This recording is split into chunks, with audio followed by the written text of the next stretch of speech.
Bay Mobile Newsroom moving to Coventry now, where this morning a Boston-based artist who's been targeting drug companies with spoon sculptures brought his protest to Rhodes Pharmaceuticals. While the sculpture was only there for about an hour and a half, the artist hopes its message about the opioid crisis will last much longer. Eyewitness News reporter Alexandra Leslie spoke to the artist today.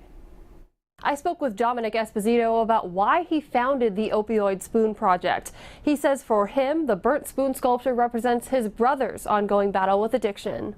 If you drove down Route 117 early Thursday morning, you might have noticed a giant spoon. The message of the spoon is like, you're not alone. Domenic Esposito heads the Opioid Spoon Project.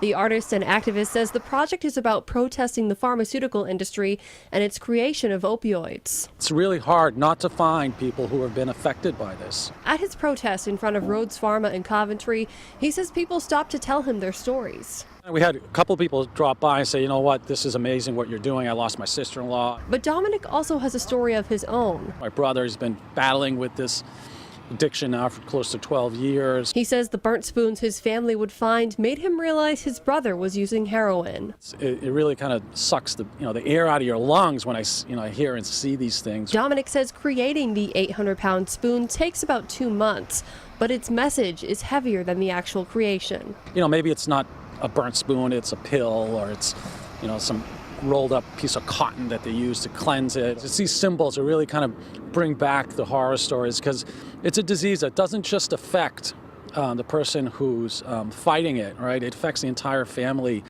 Domenic tells me he isn't stopping in Rhode Island and says a third spoon sculpture is in the works. I'm Alexandra Leslie, Eyewitness News.